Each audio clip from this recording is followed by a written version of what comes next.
Sevnica is a gorgeous town right in the heart of Slovenia, situated right along the Sava River, which is one of the longest rivers in Europe. The section of the Sava that flows past Sevnica was a popular destination for kayakers and canoeists up until 2008, when a hydroelectric dam was built across it, creating a sort of dead end for anyone trying to go through that section of the river.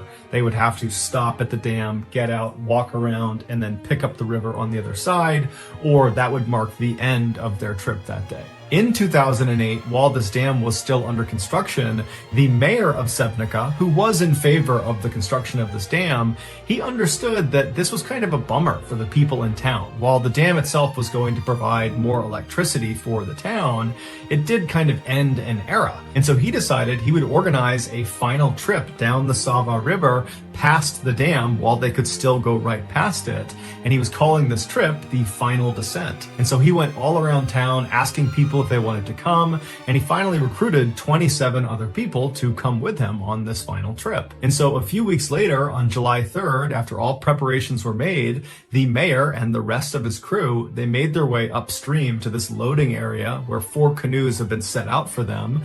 And the staff people that had actually provided these canoes, they offered the group life jackets, and virtually everyone in the group turned it down.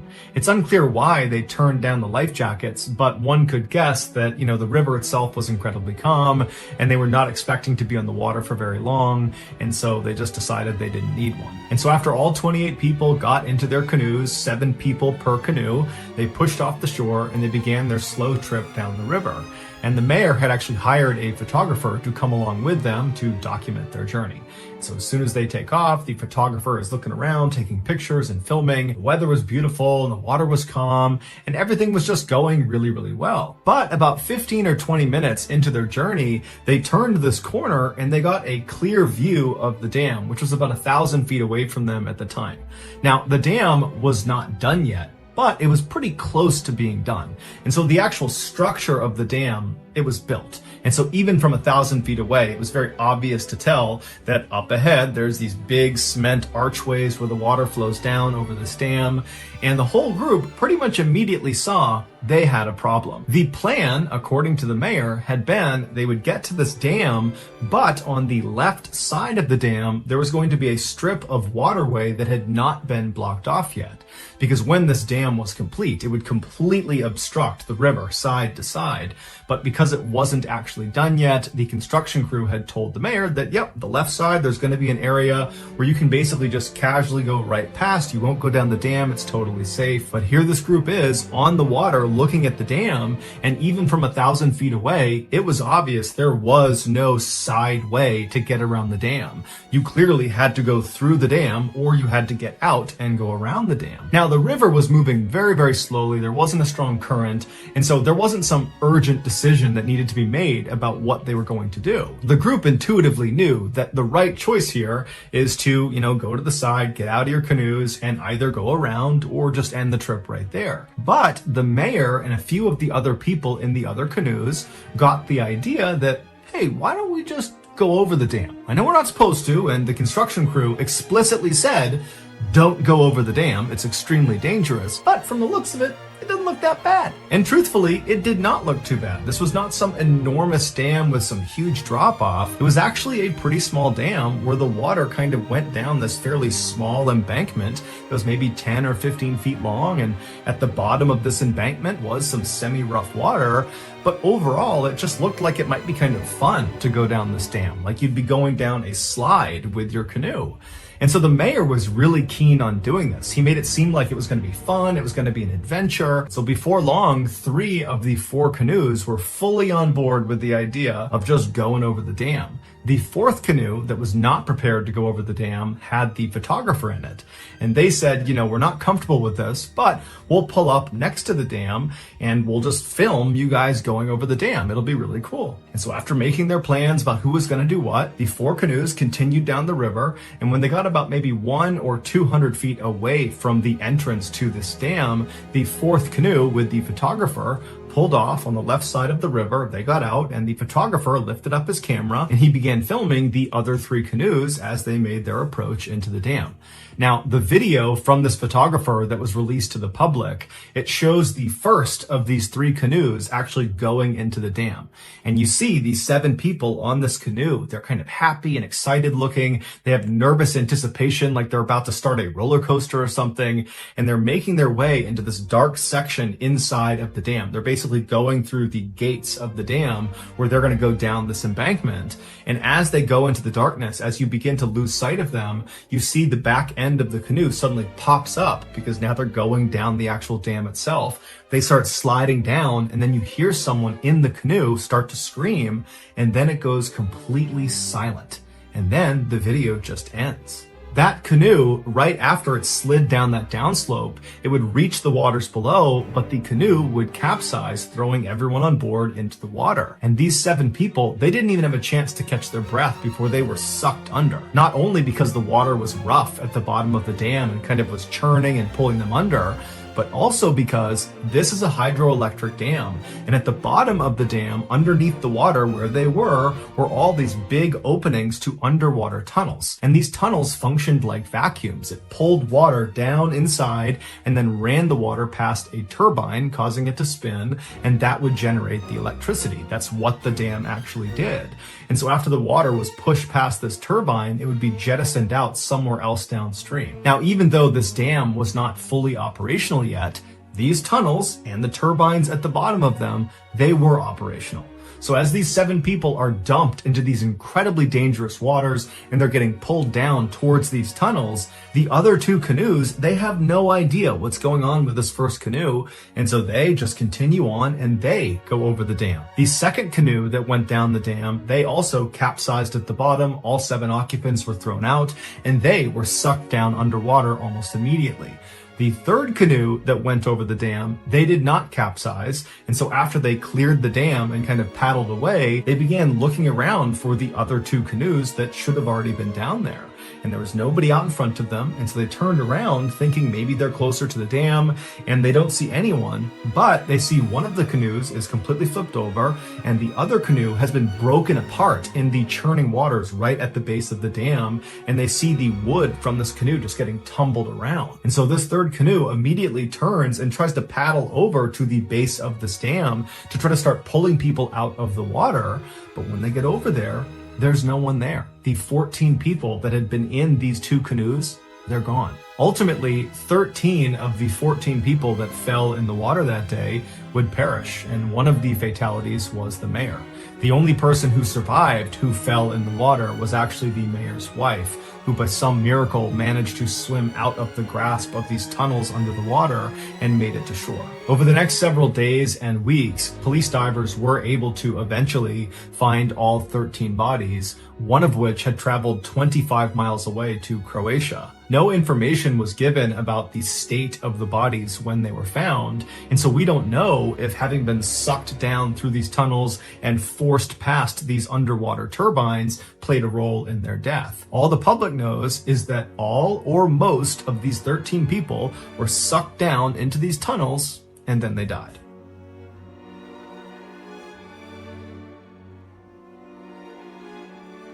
I have a major announcement. Ballin Studios, the home of the strange, dark, and mysterious, has launched another brand new show.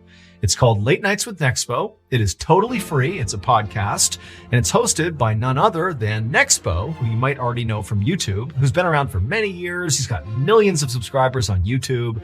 He's got this incredible immersive storytelling style. So if you're a fan of the strange, dark, and mysterious, I know you're going to like Late Nights with Nexpo. And the stories, the mysteries, the kind of bone-chilling, crazy stuff he's going to cover on this podcast will be exclusive to the podcast. So you can't get these stories on his YouTube channel. You can only get them on this Ballin Studios production. Okay, so it's called Late Nights with Nexpo. It comes out every Wednesday. And at the end of today's YouTube video, we're going to play you a sneak peek of the first episode. But beyond that, after this YouTube video is over, you can just look up Late Nights with Nexpo on any podcast platform, and you can listen today to the first 2 episodes because they're live right now. So again, if you are a fan of the content you already get on this YouTube channel, The Strange, Dark, and Mysterious, you're going to love Late Nights with Nexpo. It's a free show out of Ballin Studios every Wednesday. Enjoy.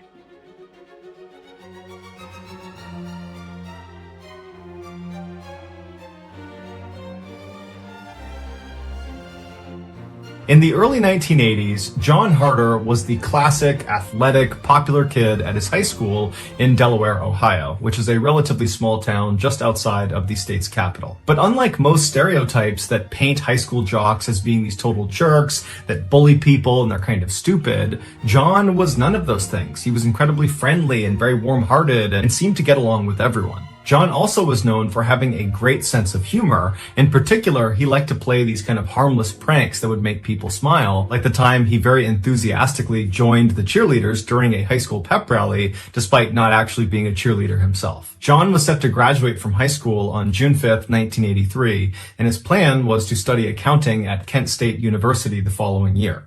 A few weeks before his graduation, John's high school began selling these tickets to a grad night at a huge amusement park called Kings Island. Kings Island was located about 2 hours west of John's high school, and it was home to dozens of roller coasters, water slides, and many other attractions. During their so-called grad nights, this amusement park would shut down their public operations and not let anybody into the park that did not have these special student tickets that they gave to local area high schools. John, who was 17 years old at the time, was very excited at the idea of going to this grad night, and so he went and purchased tickets along with about 20 other students from his high school. At about 3:30 p.m. on Friday, May 13th, John and the other students who had bought grad night tickets met up outside of their high school. While this was a school-sponsored trip, the students were responsible for driving themselves to the park. And so after all the students were accounted for, they all piled into a couple of their cars and they began their journey to the park. After a few stops along the way to get food and go to the bathroom, the students finally arrived at the park at about 7 p.m. And on the drive, John, who had been a passenger,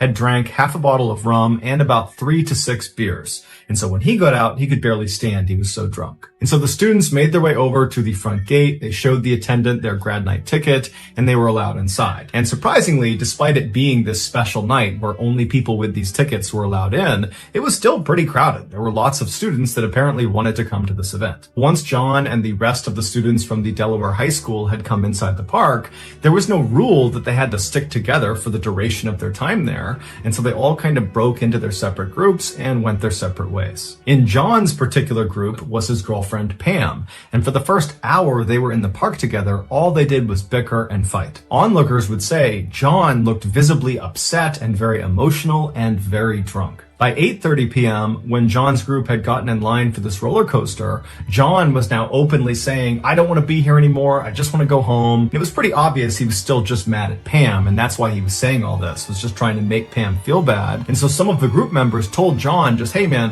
calm down. You're overreacting. Just try to enjoy this ride, and then afterwards we'll get some food. It'll be fine." But it was pretty clear that John was really worked up and seemed incapable of having a good time at this point. But regardless, John and the rest of the group, they got on this ride at about 9 p.m. and then after the ride was over, they disembarked and they walked away from the ride to regroup and figure out what was next. And they're looking around and John is nowhere to be found. And so after waiting for a few minutes and actually walking around looking for him, they decided that, you know what, he was really upset before he got on this ride. He probably just wanted to walk away and be by himself for a bit. I'm sure we'll see him later in the night. So John's group, without John, just continued going around the park, going on different rides. And for the next few hours, they kind of forgot about John. It wasn't until the end of the night when over the loudspeaker, the park officials said, "Okay, we're closing the park now," that they started walking out and wondering where John was. And they were convinced, you know what, I'm sure he's back at the cars. He's probably waiting for us because he just wants to go home. And so they leave the park, they get out to their cars in the lot, and John's not there. And so at this point, the group's starting to get a little bit concerned because no one knows where he is. They're meeting up with the other groups from their high school. No one's seen John. And so they're all just kind of staring at the front gate, waiting for John to come out, but he doesn't. And then eventually the lights in the park start shutting down and the security guard comes out front and locks the front gate.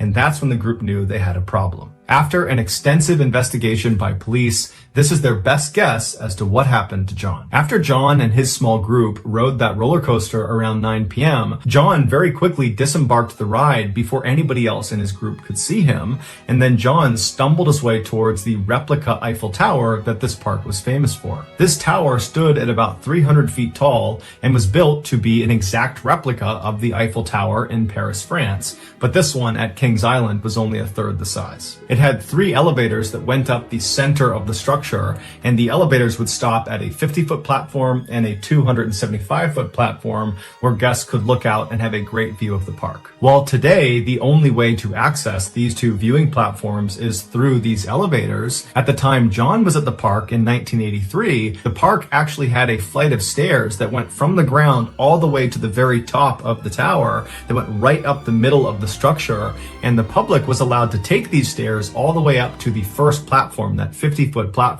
And while the stairs did actually continue beyond that, up to the 275-foot platform, the public was not allowed to go any higher on the stairs than that first platform. And so if you took these stairs, once you got to the 50-foot platform, there would be a big fence right on the stairwell preventing you from going any farther, and it says authorized personnel only, don't go any farther. And so the only people that would walk up those additional flights of stairs were staff that had a special key. When John stumbled his way over to the base of this replica tower, he did not get on an elevator. Instead, he took the stairs. So he made his way up to the 50-foot platform, and then when he got to this 6-foot tall gate preventing him from going any farther, he just climbed up and over it and continued walking up the stairs, and nobody stopped him. He finally came to a stop just below the 275-foot mark. And so he's on the stairwell, and at this point he turns and faces the inside of the tower. It's all these metal beams all over the place, and he climbs over the railing of the stairs he's on, and he climbs onto this narrow beam that's actually a part of the support structure of this tower,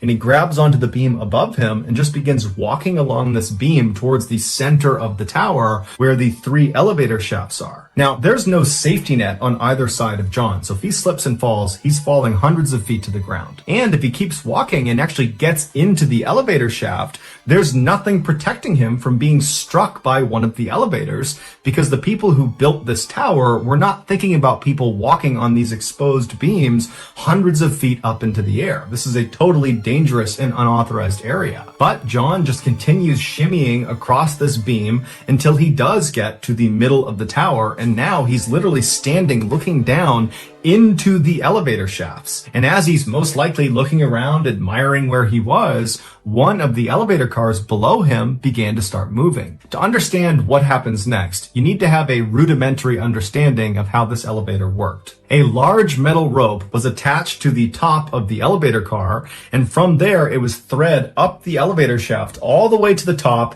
where it was fed through a pulley that was anchored to the ceiling, and then that rope was fed right back down the shaft to the bottom, where it was attached to a counterweight. A counterweight is just a large heavy weight that's designed to balance this elevator car on this pulley system. Without the weight, the elevator car would just slip off of that pulley. And so anytime the elevator car moved up, the counterweight would move down, and vice versa, making sure that car was always balanced. And so John is standing right on the edge of this elevator shaft, presumably just kind of looking around, admiring where he was, when down below him, that elevator car starts to move, and it starts to actually descend away from John. And so the car itself is not necessarily a threat to John. However, its counterweight is, because if the car is going down, its counterweight is going up, and it's right in the path of John. And so as John is leaning out over the shaft looking around, this counterweight comes screaming up and picks him off of the beam he's on and carries him up into the shaft. The impact on John was so strong that it's believed he was actually impaled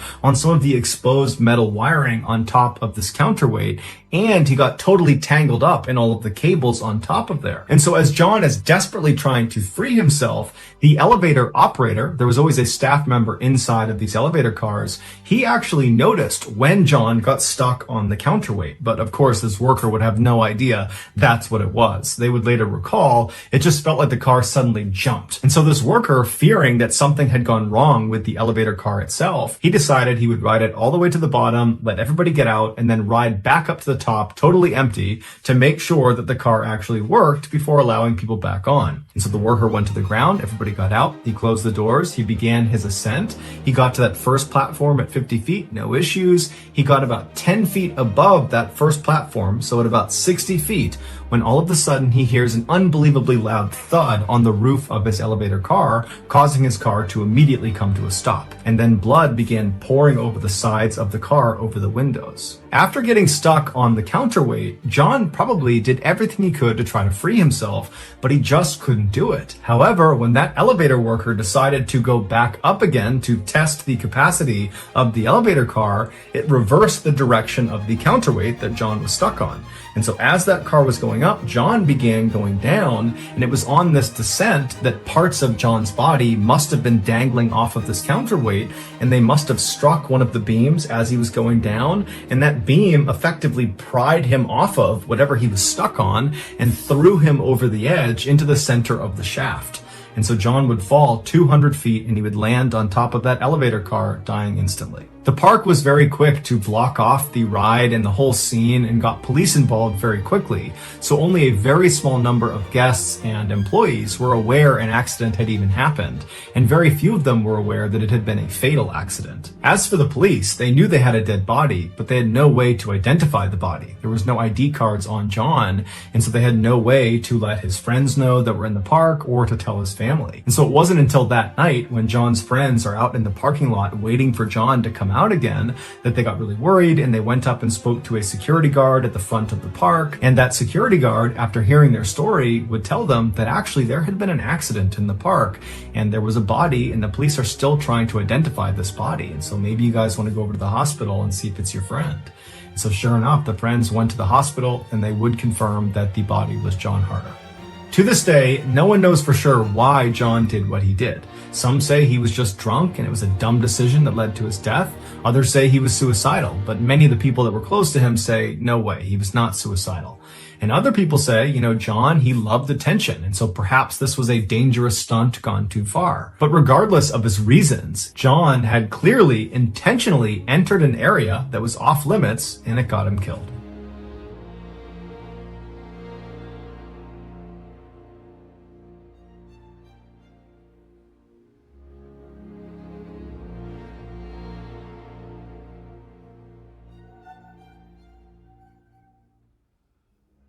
In the spring of 2017, Antonio Navarrete was on top of the world. Just a year earlier, the 21-year-old Florida resident had met the love of his life, a young woman named Daisy Martinez. And now Daisy was pregnant, and so she and Antonio were very excited about starting a family together. For the time being, Antonio and Daisy were living with Antonio's parents in his hometown of Waimama, which is a quiet rural suburb just south of Tampa. But Antonio had a bright future ahead of him. Ever since he had graduated high school, he knew what he wanted to do with his life. He wanted to be an auto mechanic, and he had the skills to do it. From the time he was a toddler, he had always been obsessed with cars, breaking apart his toy cars and putting them back together. And then as he got a little bit older, he began drawing these very intricate drawings of cars that he loved or designs for new cars. And then when he was a teenager, he began actually tinkering around with real cars until he finally acquired a car of his own. It was a white Chevy lowrider pickup truck that he tricked out with all these fancy lights and special rims and this huge sound system that took up most of his back seat. It was thanks in part to this truck, which he nicknamed Casper, that Antonio, who was too shy to be much of a ladies' man, met up with Daisy in the first place. Antonio had driven Casper to a local car meetup for other car enthusiasts, where you could basically park your vehicle and you could walk around and see what other people did to upgrade or enhance their vehicles. And so while Antonio was there, he was walking around when he saw on the far side of this meetup, there was this unbelievably beautiful young woman, and he found himself just staring at her. He couldn't help it. And this young woman, who was Daisy, she eventually would look up and she would smile at him, and the rest, as they say, was history. 6 months later, not long after Daisy had moved in with Antonio at his parents' house and the couple had announced to their delighted families that they were going to have a baby, Antonio got yet another good piece of news. He'd landed a good job with a company that did maintenance work for Tampa Electric Company's Big Bend power plant, which was located in Apollo, Florida, which was about 10 miles to the east of Antonio's parents' home. Now, this was not Antonio's dream job. He still very much wanted to eventually become an auto mechanic, but this job paid $12 an hour, nearly double what he was used to making. And so with this job, he and Daisy would finally be able to raise enough money to get a place of their own, hopefully before the baby arrived that fall. Also, Antonio had been told by other people who worked at this company that this was actually a really easy job, that pretty much you just rolled around on golf carts all day picking up trash. It was perfect. A few weeks later, on June 24th, Antonio found himself driving in his truck to the Big Bend power plant for his first day on the job. As he drove, he would have glanced over at the picture of Daisy he had taped to his dashboard. She was the only woman he had ever loved besides his mother. When Antonio arrived at the Big Bend power plant, he was totally amazed at just how enormous this thing was. It was basically this huge factory that sat right up against the water, and there were 4 huge smokestacks coming out of the ceiling of this factory with white smoke billowing out of them. This plant produced electricity, and they did this by burning coal. This process was done in 4 distinct units that were inside of this factory that Antonio was looking at. And each of these units is comprised of a humongous boiler, which is basically a 12-story tall oven. And so coal is loaded into this huge boiler, and it burns at the bottom of the boiler, creating some steam. And that steam goes up the boiler and begins to turn these huge turbines, creating the electricity. And then the steam just continues up the boiler and then out its respective smokestack into the air. In newer units, the airborne ash, which is a natural byproduct of burning coal, is captured inside of the boiler. But at Big Bend, 3 of their 4 units were built in the 1970s, so they were older models, and they did not capture the airborne ash inside the boilers. Instead, the ash would get heated up so much that it would melt and turn into a substance called slag, which basically is molten lava, like the stuff that comes out of volcanoes. That's what slag is. And so as this slag kind of builds up inside of the boiler, it would go through this man-sized hole at the very bottom of the boiler, and right below that hole is this 30-foot tall water tank called a cooling tank, and this red-hot slag, it basically dumps down into that water, which cools it off, turning it into these kind of glassy rocks. And then they settle at the bottom of this 30-foot cooling tank,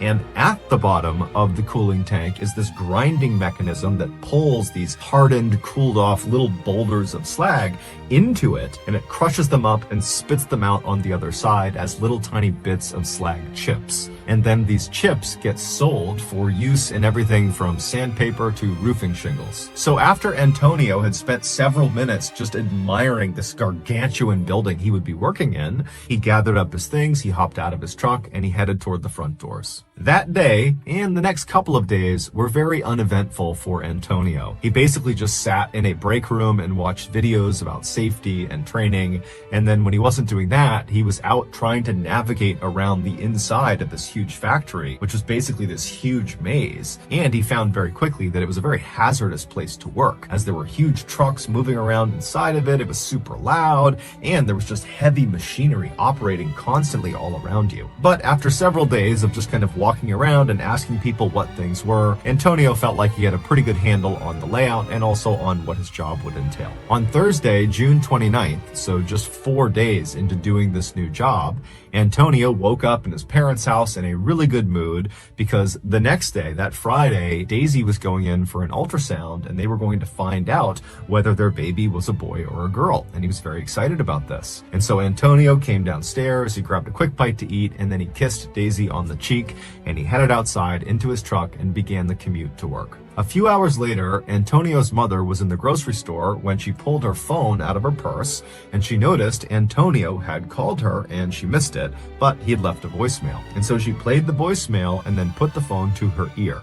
and what she heard was quite possibly the most traumatic thing a mother could ever hear from their child. After leaving the house that morning, Antonio drove all the way to work, no problem. He parked in the lot, he went inside the building, and initially the day was like any other day. He just kind of drove around the facility and picked up trash, and that was it. But just a couple of hours into his shift, two fairly significant issues arose simultaneously inside of Unit 2. In the boiler, the slag that was building up had somehow created a sort of plug over that man-sized hole where the slag was supposed to dump into the water chamber. And so as more and more slag was being created as the ash melted, it wasn't draining into that chamber. And so all of this slag was just building up on top of itself inside of the boiler. And then in the water chamber, completely unconnected from the issue in the boiler, the slag that had fallen into the water chamber, that had cooled and settled at the bottom, it had landed in such a way that it actually blocked the grinding mechanism. And so none of the cooled slag boulders and rocks were being ground up and expelled out the other side. And so they needed to fix these two issues quickly, otherwise Unit 2 would become basically ineffective. Now, the safe way to fix these two blockages would be to start by turning off Unit 2's boiler. And then once it was off, you could drop dynamite into the boiler itself and break up the blockage over the man-sized hole, and you could send a team into the water chamber after you drained it to chip away and move the blockage over the grinding mechanism. However, turning a boiler off at a power plant is extremely expensive. And so the Tampa Electric Company decided, you know what?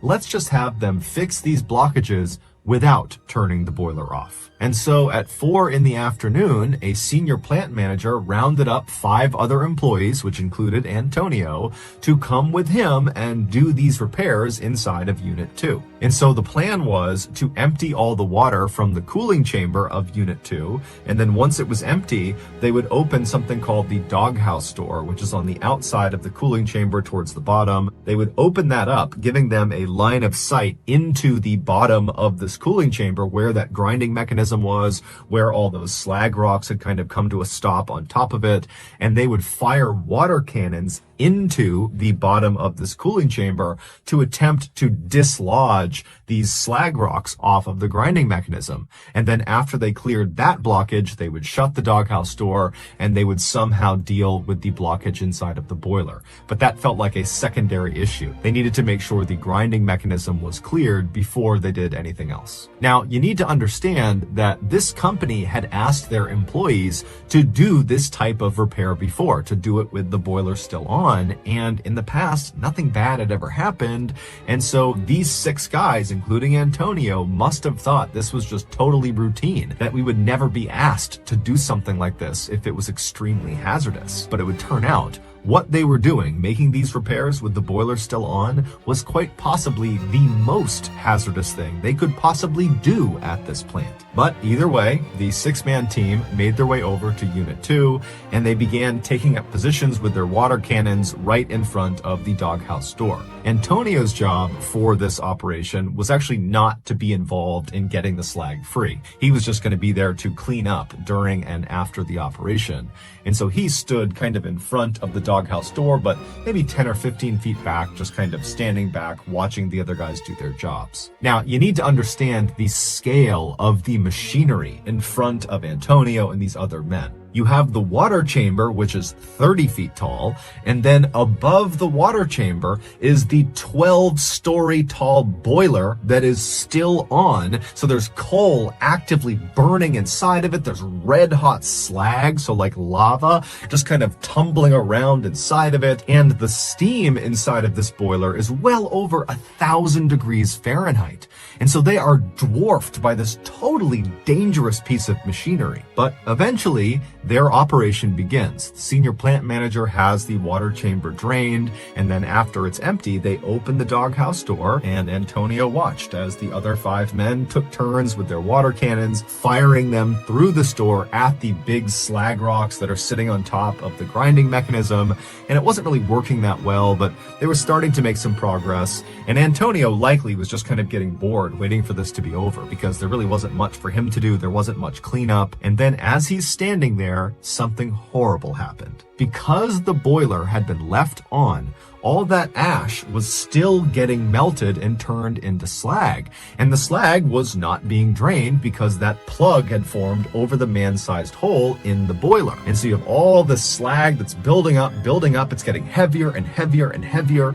And about 20 minutes into their cleanup operation, the weight of all that slag broke through that plug, immediately creating an opening where all this red hot slag, this lava, came tumbling down.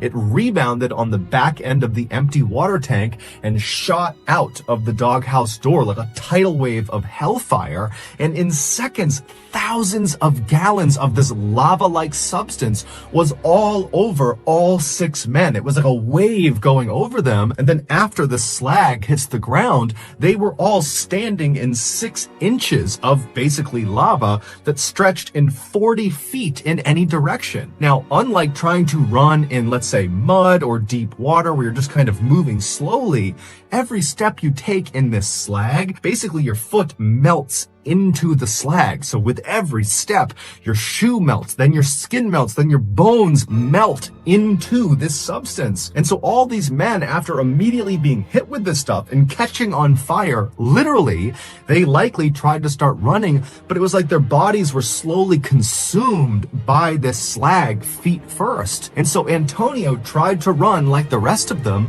but he couldn't go anywhere and he fell onto the slag. So he's laying on his side, and as he's melting and burning to death, he reaches into his pants pocket with his free hand and he pulls his phone out and he calls his mother. She doesn't pick up, and so he leaves her a voicemail, and all he says is, Mom, I'm burning. Please call the cops. Please, Mom. And in the background of this voicemail, all you hear is the hissing sound of the steam and slag pouring out of the boiler. In total, 5 of the 6 men that were a part of this repair operation would be killed from this tidal wave of slag. Antonio would be one of them. Tampa Electric would end up paying out a settlement to each of the families of the deceased.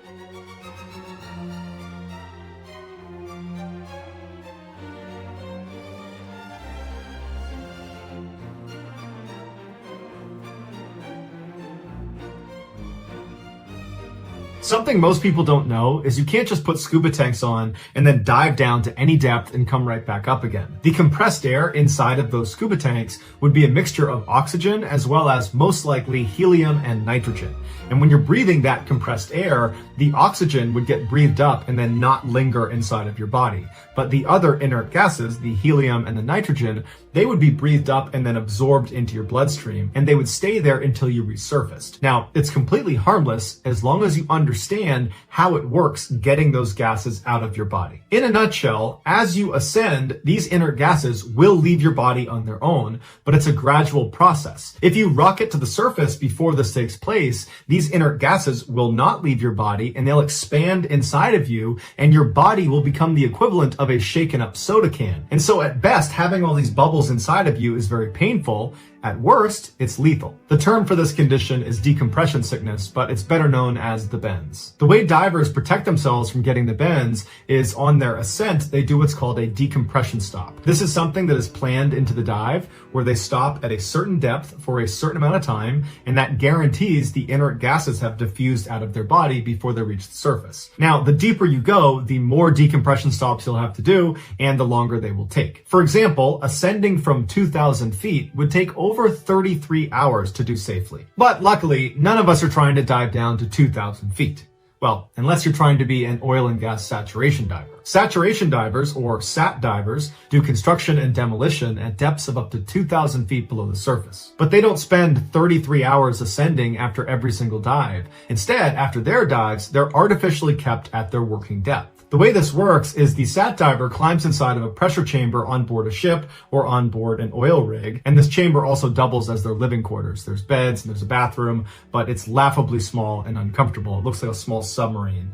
And once they go inside, they seal the door and then they pressurize it to match the depth that they're going to be working at the bottom of the ocean. And then also there's another pressure chamber called the dive bell that's connected directly onto the side of the chamber. And that's also pressurized to match the working depth. When it was time for for the sat diver to go to work, they would put their dive gear on inside of the chamber. They would crawl directly into the dive bell. They would shut the door behind them and seal it. And then people outside of the dive bell would physically disconnect it from the chamber. And then using a crane, they would place it in the water and then lower it down to their working depth. And once they get down there, because the pressure inside the bell is equal to the pressure outside the bell, they can just slide open a door on the bottom and the water does not come inside. And so the divers do slip through this hole and they do the work they need to do. And when they're done, they come back inside the dive bell, they shut it up, and then using the radio, they communicate with the people up on the boat or up on the rig, and they raise the bell back up, they reattach them to the chamber, they go inside, they take their stuff off, there's bunk beds and there's a bathroom inside of the chamber, and that's where they hang out until their next dive. This process is repeated for days and days and days, keeping them saturated with these gases. And then at the end of their shift, which is usually about a month long, they will have one long decompression they do inside of the chamber. While this system is highly efficient, it does not change the fact that saturation diving is extremely dangerous and terrifying. The sun doesn't reach below 700 feet, so most of the time these divers are in complete and total darkness, and it's unbelievably cold down there. And so their suits have hot water pumped into them through a tether that's connected to the dive bell. But if that were to fail, hypothermia would kick in almost immediately. They have flashlights, but the water is so full of sediment around the areas that they work that shining the light is basically like shining it into fog. You can't really see very far besides right in front of your face. Sat divers also report that sometimes the water around them will suddenly move violently and they'll look around, but their crummy light and lack of visibility means they can't see what it was, but they know it's a large animal that's checking them out. Other times, these fairly large fish will swim right up to them and come right under their light. It's almost like they're being affectionate with the diver, but they're not being affectionate. They're trying to hide behind the sat diver from some large predator that's out there watching them. Experienced sat divers have learned to just accept their harsh environment down there and don't easily get scared. But there is one thing that all sat divers are afraid of, and that is a lost bell. When sat divers are down at their working depth, the dive bell that's brought them down there is usually situated right next to them, just kind of floating in the water. And this dive bell is connected to the ship or the oil rig above by a cable. And if that cable were to snap, the dive bell would fall to the bottom and it would take with it the divers because they're always tethered to the dive bell. If the divers survived the crash to the ocean floor, they would then just be trapped and have to hope that someone comes down to get them at some point before they run out of air or they succumb to hypothermia. While a lost bell scenario is incredibly rare, it has happened before.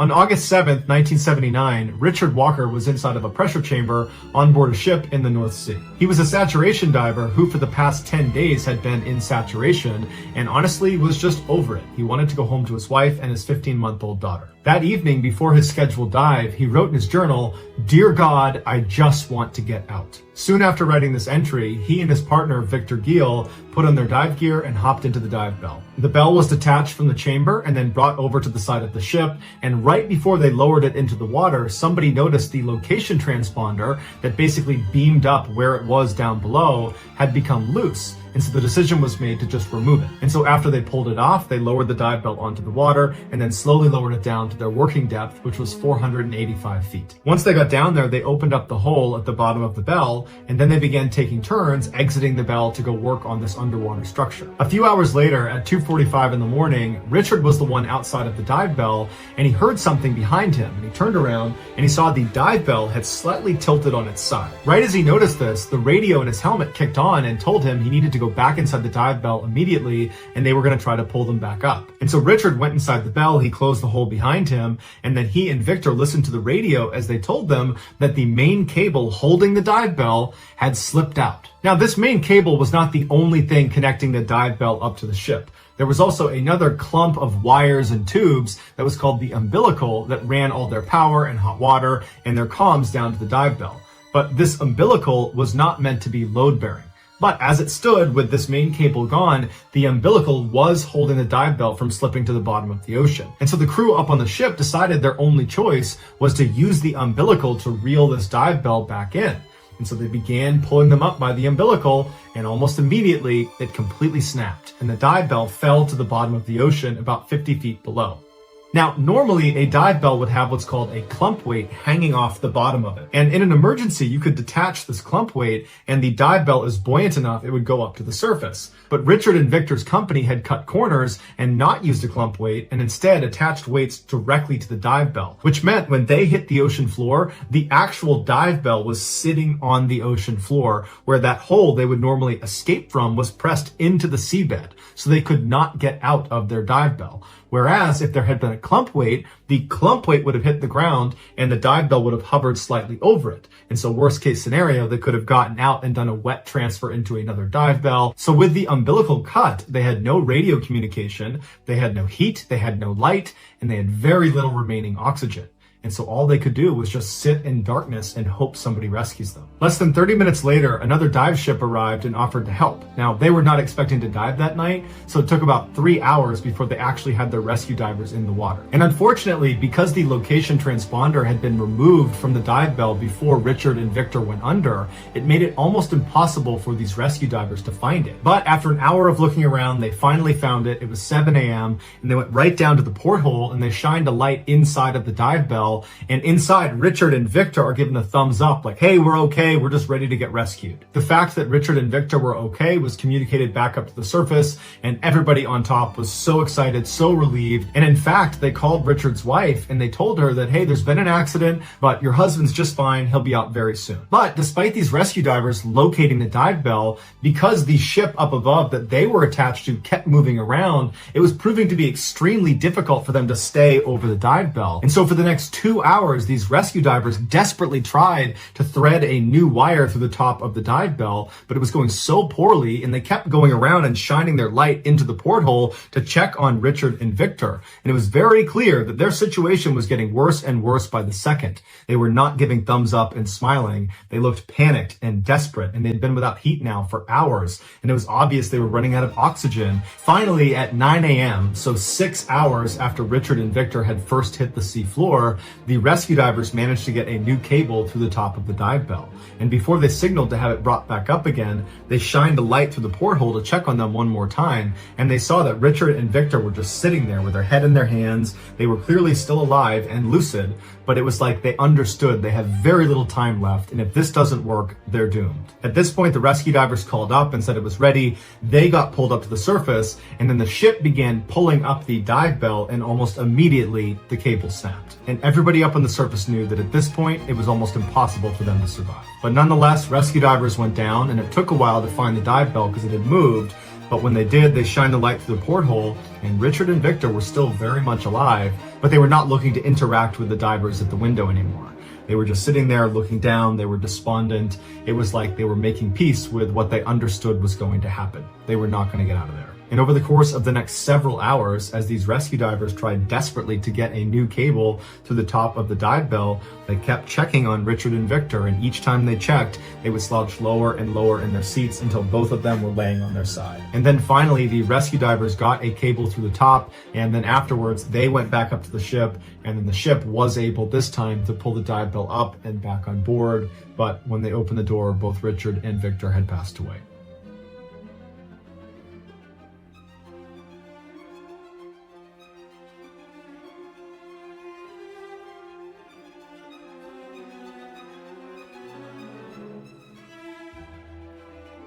At 7:20 p.m. on Friday, January 12, 2007, 19-year-old college freshman Wade Steffi walked into Ford Dining Hall, which is one of 5 dining halls on Purdue University's campus. Purdue is a prestigious American university located in Indiana that is known for its excellent athletics and academics. Wade, who was an aviation technology student and was at Purdue on a full academic scholarship, grabbed some food and then sat down at a table with some friends. This was the first Friday of the 2007 spring semester, and so Wade and his friends at the table and the hundreds of other students that were sitting all around them were buzzing with excitement about what they were up to that night and what they were up to that weekend. And so Wade and his friends, they sat there chatting about their plans for about an hour, and then at around 8:20 p.m., Wade realized he needed to leave, and so he stood up, he said goodbye to his friends, he carried his tray to the trash can,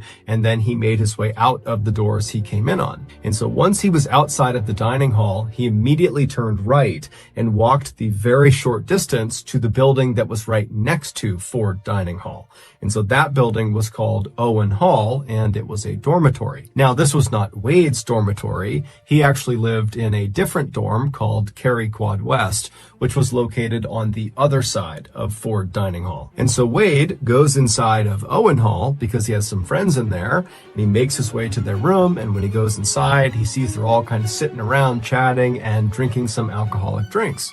And so Wade sits down and he has a couple of drinks and he just hangs out with his friends for about an hour. And so around 9:30 p.m., Wade and the other people he was with in this room, they left Owen Hall and they walked the half mile away from campus to the west to this huge party at a fraternity. And so Wade would stay at this fraternity for several hours until about midnight, at which point he pulled one of his friends aside and he told them that he just remembered he had left his jacket inside of Owen Hall, and so he wanted to go back and retrieve it. The dorms on Purdue's campus all lock at night, and so the only way you can get inside is if you live there and so you have a key, or if you know someone who lives there who will open the door for you. And so during his walk back to Owen Hall, Wade would make 6 phone calls in an attempt to get someone in Owen Hall to open the door for him. But 4 of his phone calls would just be the wrong number. And so the people that were picking up and he was asking to open the door,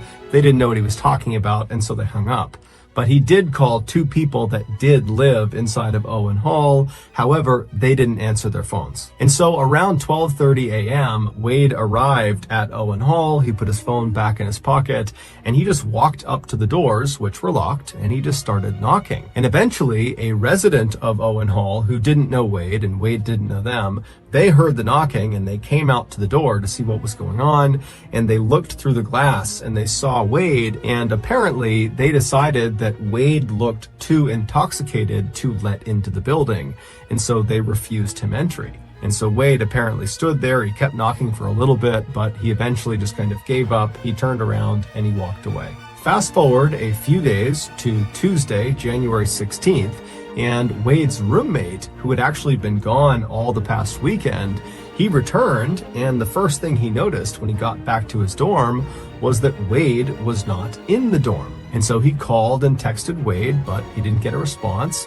And so the roommate went out around the floor that they lived on to ask people if they had seen Wade, and no one had seen him since the previous Friday. And so starting to get pretty concerned, the roommate called Wade's family to see if maybe they knew what was going on with him.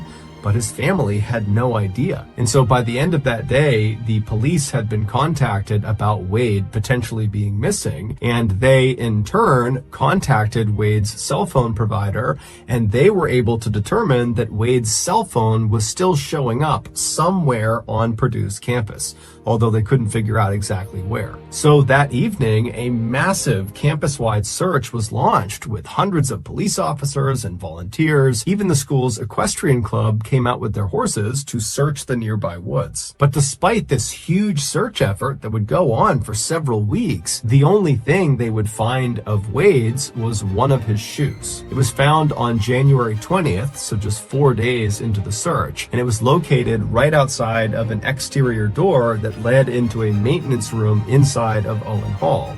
But when they searched this maintenance room, Wade wasn't in there. Finally, after nearly a month of searching, when they still had not found Wade, the official search was called off. On March 19th, roughly 2 months after Wade had been reported missing, a maintenance worker was downstairs in the laundry room of Owen Hall when they heard a strange popping sound. At first, the worker thought it was actually coming from one of the washers or dryers that was on, and maybe there's a loose coin or some piece of metal that was inside of the washer or dryer that's getting banged around inside, and that's making the sound. And so this worker began walking around the laundry room, kind of listening in to each of the washers and dryers that were on to see if they were making this sound. And so as he's doing this, he hears the popping sound again, but it's clearly not coming from any of the washers and dryers. In fact, it's not even coming from inside the laundry room. It's coming from somewhere out in the hall. Curious, he leaves the laundry room and he goes out into the hall, and as soon as he's standing in the hall, he hears the popping sound again. And this time, it was obvious that it was coming from behind the closed door that was directly opposite the laundry room. So the worker pulled out his big set of keys, he opened the door that was directly in front of him, and he stepped inside. Moments later, he would make a big discovery. Based on that discovery and the investigation that would follow it, this is a reconstruction of what happened to Wade Steffi. In the early morning hours of January 13th, right after Wade had been denied entry into Owen Hall because the student who was in there who didn't know him thought he was too intoxicated, right after that happened, Wade left the front doors and made his way around to the left side of the building to look for another way inside. And when he got to the left side of the building, he found another door. Now, even though this door did not have a sign on it that said "keep out," it was fairly obvious that this door was not designed for students to use. There was a metal railing that lined the outside of this door, clearly to prevent pedestrians from getting to the door, and the door itself was actually not built at ground level. It basically was built at basement level. So you'd be standing at this railing looking down at the door, and down in front of the door was a slab of cement right out in front of it that gave the door enough clearance to be able to open.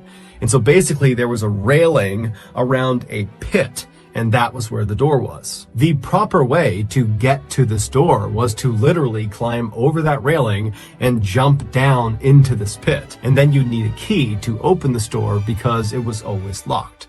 Well, it was supposed to always be locked. And so when Wade saw this clearly off-limits door on the side of Owen Hall, in his drunken state, he decided it would be a good idea to try to go into it, because in his mind, he thought, whatever is behind the store doesn't really matter. As long as I can just get inside of some part of Owen Hall, I can find my way up to my friend's room and I can get my jacket. And so he rushes over to the railing, he climbs over, he leaps down into that pit area, he grabs the doorknob of this off-limits door and he pulls on it, and it's open. And so he opens it up, he steps inside, and it's totally pitch black.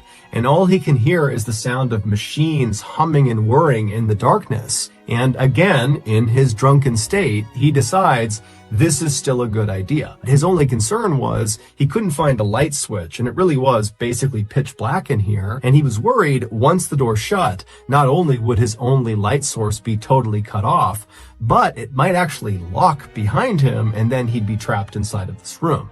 And so he took off one of his shoes and he tucked it in the door jamb of the door he came in on to keep it open. And so with the door propped open behind him, he began walking into this room. And pretty much right away, he bumped into this big metal structure. He couldn't see what it was because, again, it was too dark, but he could feel it. And he could tell, it was a flat metal structure. It felt like a machine of some kind. And he could hear that it was one of the machines that was buzzing and whirring. And so he just decided he would try to walk around it. Because again, his goal is just to get through this room and find another door somewhere and kind of continue his journey up into the dorm. And so Wade began moving his way left along this machine, kind of believing it was going to come to a stop at some point, and then he could walk around it. But it would turn out this machine was very big, very wide.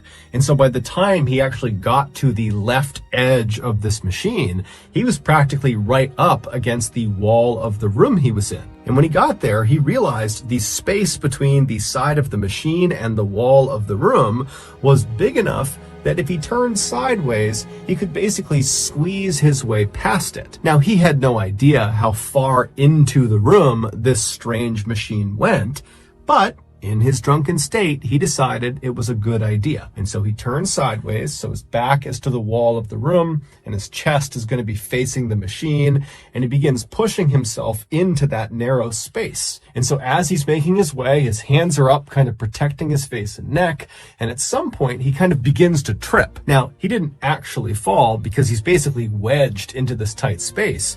But for a second, he reflexively grabbed with his hands onto this machine right in front of him, and just by chance, his left ring finger slipped into a very narrow hole that was about 2 inches deep. The room that Wade was inside of was called an electrical vault. and it contained 6 large transformers, one of which Wade's finger had just stuck inside of. The job of these 6 transformers is to take the high voltage they receive from the main power grid and then transform it, hence the name, into lower usable voltage that gets dispersed into Owen Hall for residents and teachers. Even though the outside of these transformers had mostly been covered with protective materials that mitigated the electrocution risk, there were still several parts of these machines that there was just nothing you could do. They just presented a really high electrocution risk. And one of those sections you needed to be extra careful with was that 2-inch hole that Wade's finger slipped inside of. At the back of that hole was an exposed electrical conductor, and the second the tip of his finger touched that conductor, between 2,000 and 4,000 volts of electricity were pumped into his body. For reference, when people get executed via the electric chair, they are electrocuted with 2,000 volts of electricity. Wade likely died instantly. But because of the fact that he was kind of wedged between the transformer and the wall, after he died, he didn't just slump onto the ground. Instead, he remained in a semi-upright position with his finger still stuck inside of that hole. And so for the next 2 months, his body just continued to be electrocuted every second. Finally, sometime in March, as a result of Wade's body fluids draining out of him, the electrical current that was being pumped into him altered its course and began snapping outside of his skin into the ground. And so the sound of the electrical current actually striking the ground was that popping sound that the maintenance worker heard. The door that the maintenance worker opened in order to investigate the sound was the only other door that led into the electrical vault, the other being the exterior door that Wade had gone in on. Initially, when the worker opened that door and looked inside of the vault, he actually didn't see Wade, but he smelled something funny, and that was what led him to walk into the room and make his way around, and that's when he spotted Wade's body. Earlier, on January 20th, when they found Wade's shoe, which at some point had just slipped out of the door jamb, so it was not propping open the exterior door when it was found, it was just sitting in that pit area, and the exterior door was shut. And so when they found that shoe, the police, they did go inside of the electrical vault, but they didn't go in through the exterior door. They went around and went in the same door that the maintenance worker opened from right across the hall from the laundry room. And when they opened it up, they just looked into the room. They didn't walk into the room, they just looked from the doorway, and from their perspective, they couldn't see Wade. And so that was why initially they had said, Wade is not inside of that room. Ultimately, because that exterior door to the electrical vault was supposed to be locked at all times, and clearly it was not, because that's how Wade got in, Purdue was found to be negligent, and so they agreed to pay Wade's family $500,000, and they also set up a scholarship in Wade's name.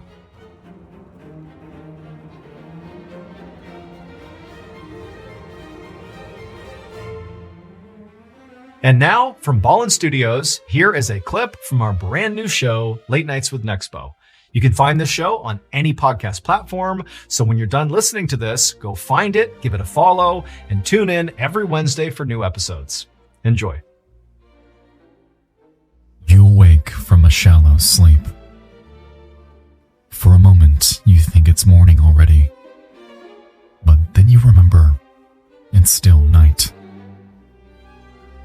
During the summer in Finland, midnight is indistinguishable from dawn. From where you lay inside your tent, the night sounds perfectly peaceful. Crickets chirp softly outside. Not far away, the lake's gentle waves lap rhythmically against the shore. It's idyllic. And yet, you can't shake the sense that something is wrong. Something imminent. Then you hear it. A crunch of foliage outside the tent. Then a quick twang. The sound of a rope snapping. Someone is cutting the cords that hold up your tent. You try to escape, the tent is already collapsed down around you, smothering your cries for help.